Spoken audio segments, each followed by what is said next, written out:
Does your 12 volt system look like this? Or maybe it looks like an esky that doesn't hold meat for more than a day. Or perhaps it's like a flashlight which works even less than a glow stick. If this is you, you're in for a treat. This video, I redo my canopy 12 volt setup so I can run a fridge, lights, all my accessories, and even provisions for 240 volt electronics.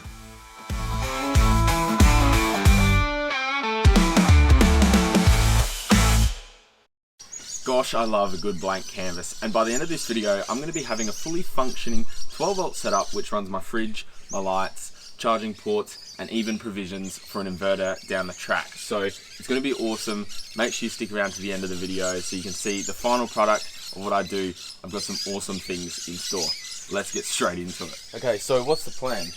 Well, 12 volt is going to go on this side of the canopy as per what most people do, because my fridge will sit here, and then next to the fridge is going to be a slide out pantry, and next to the slide out pantry is going to be a slide out stove / bench top. So those are obviously videos that are coming down the track after this one. So yes, this is my current 100 amp hour lithium slimline battery, and I'm not going to buy another one for now because I don't have endless amounts of money, but this will live just here like that, and I'm going to build this 12 volt box to double the size of this, so it will come out perfectly just around here. And when I want to add my second lithium battery, I can just slide it in there and parallel the two batteries together. So before I get into the wiring, let's get started on the box which is going to hold all this 12 volt inside of it.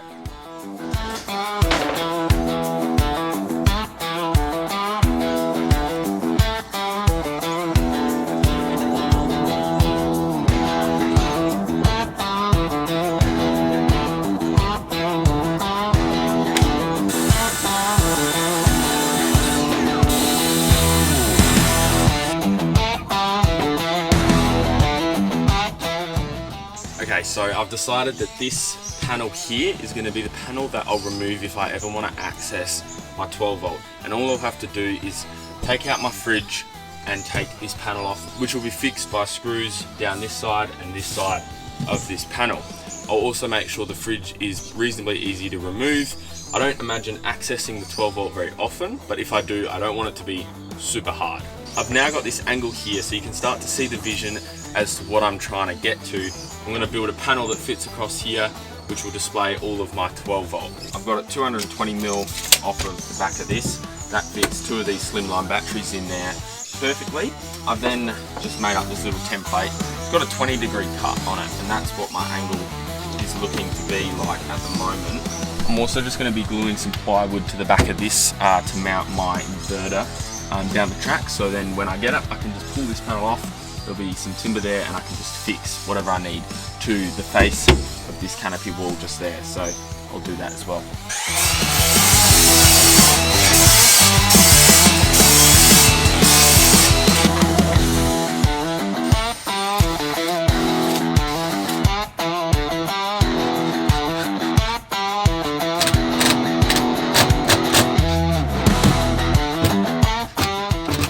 See here, I've put these little blocks along the back wall, and that's what I'm going to screw to along the back, and then I've cut these blocks that are fixed to this panel, which are also on the angle of this front panel. So this front panel will basically be screwed to this pillar and also into these blocks. And when I want to take this off, I'll unscrew these, unscrew the back ones, and pull it out.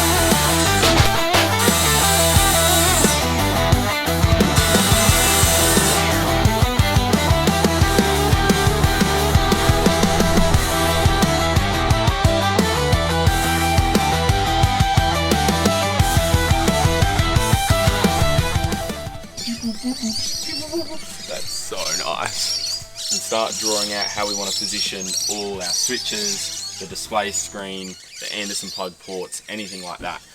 It's probably going to be the most exciting part of the whole job, I reckon.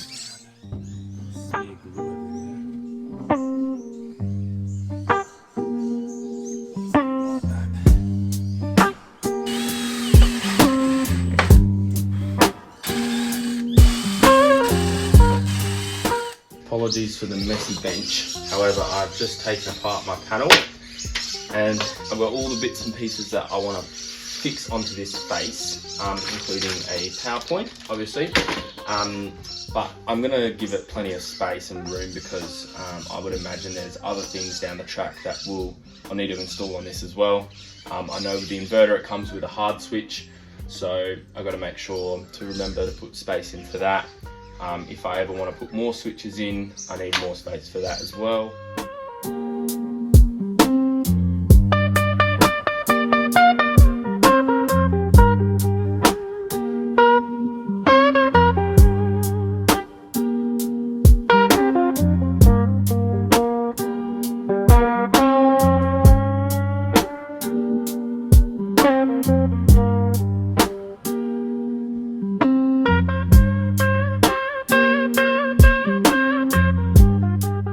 Now it's time to cut everything out. It's going to take a while, but should be good.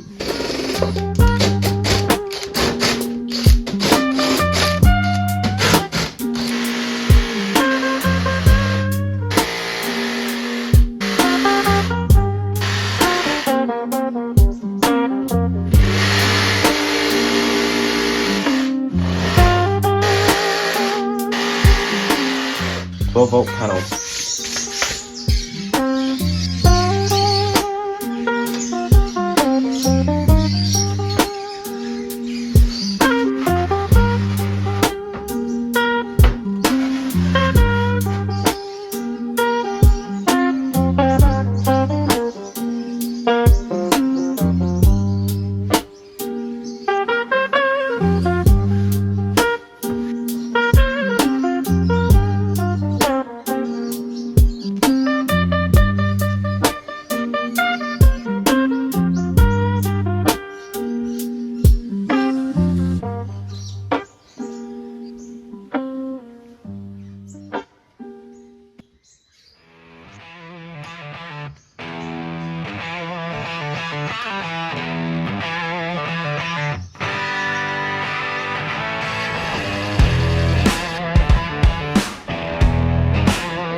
We are going to get stuck into the 12-volt today. It is a public holiday, it's nice and early, birds are chirping, and we're going to get stuck into it. So I've already been sorting out a few things this morning, just working out where this DC-DC goes. Probably going to mount it about there next to the battery, so that should be nice and snug. Also 12-volt power, extra one there. And there's going to be 12-volt power plus a solar input going through the roof of the canopy for a future rooftop tent. Always another reason for you guys to subscribe. If that's not one of them, I don't know what is. So we're aiming for 1,000 subs by the end of 2026. So be along for the journey. We've got heaps of cool stuff coming up, and you don't want to miss it.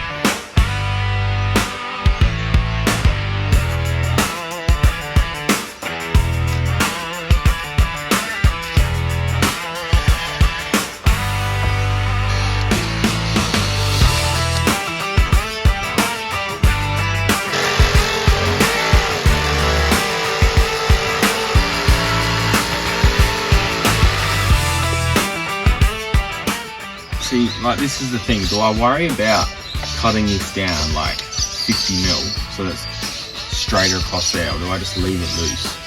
And it looks messy, but at least I can move it out the way if I need. You know, like, what about that? Do I cut that down, or I just leave it there? Hang it in there, you know?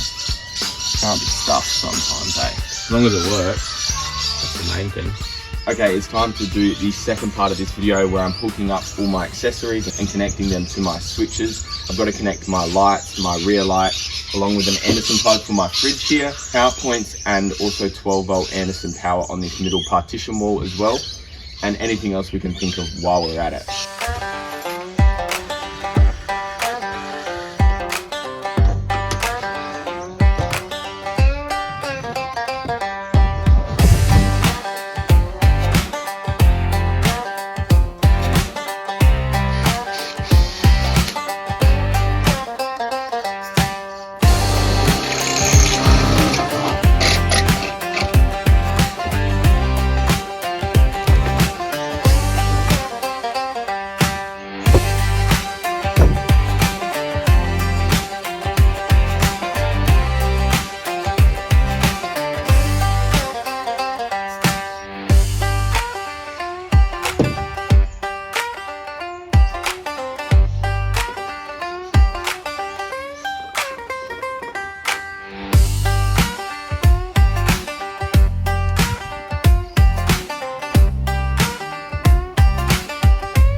I'm about to do something which is highly not recommended and very dodgy. However, I kind of want to do it. I've got lots of this trigger wire. Firstly, it's not proper copper, it's just wire. This is proper copper. Secondly, it's all red cable. I don't have any black or yellow cable in this sort of gauge. So I'm going to be making 3 red cables, 1 negative, 2 positives, and the biggest danger with this is just identification and not putting the wrong wire on the wrong wire. So yeah, let's full send it.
Wish I could film more for you guys, but it is just very hard for you to understand what is going on.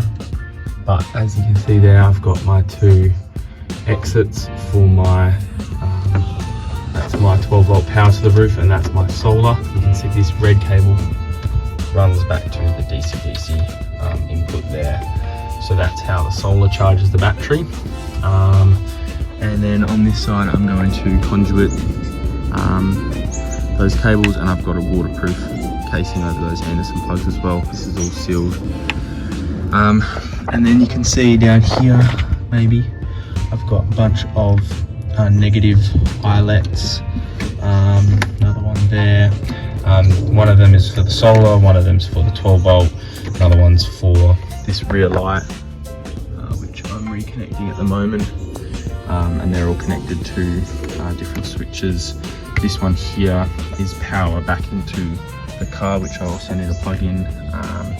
So currently I've got 5 switches connected. This is pretty much a mess every time I do a little bit of 12 volt. But also I thought I might mention that every time I put these panels back on, it's just like hiding what's in there and the mess that's in there. You know, it all works. Is it legit? Maybe, maybe not. And putting that panel on just hides all your worries. No one needs to know, just our little secret. Alrighty guys, I was about to install 2 more power points along the back wall of my canopy, and then I started thinking about it practically. I would lose storage space because this power point would be sticking out slightly. It'd be just a little bit messy, wasn't going to be tidy, and at the end of the day I was never going to run more than one thing off of this inverter at one time due to it not being like house power. It's just a 2000 watt inverter. And so because of that, you know, if I happen to run a coffee machine, I'll run the coffee machine. If I happen to be running an induction, I'll make up a little extension lead which can run from the induction cooker and just plug in to this power point here. And it's never going to be both at the same time because it's going to draw too much anyways. So it just simplifies a few things. I'm also going to add 12 volt power to this little cross member along the roof of my canopy. This middle pantry I plan to put my pie warmer in, so I want to have 12 volt power there. So I'll connect up this power point and do that 12 volt, and then that's pretty much it for everything power related in the canopy.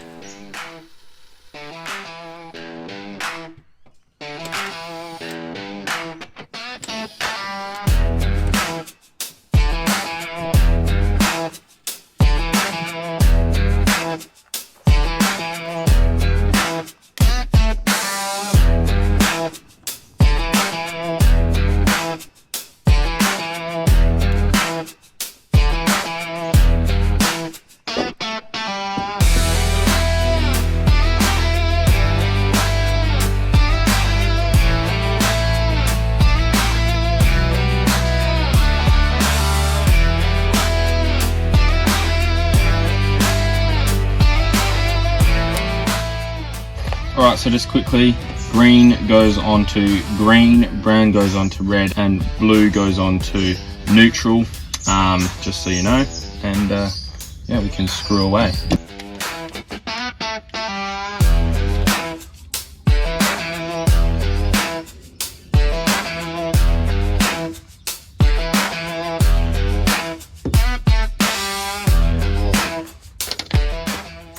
Well folks, there you have it. My 12 volt system is now done, and that is the end of part 3 of my 6-part rebuild series of my canopy on the back of my ute. From what I had before, this is a huge upgrade, and I really haven't spent that much money. I've just made use of the old stuff that I had and customized it to my needs. All I need now is an inverter, and all these power points will be working. So let me know if there's any brands out there you think I should purchase. I'm going to get in contact with a few and see if someone can help me out on an inverter. But as you saw, we've got plenty of space in there for a 2000 or even maybe a larger inverter. So there's 3 more videos still to come in this series. The next one is flowing water. We're going to be adding a water pump to this switch here so that we can have running water in the canopy setup. You're going to want to see it, so make sure you subscribe, and I'll see you in the next video.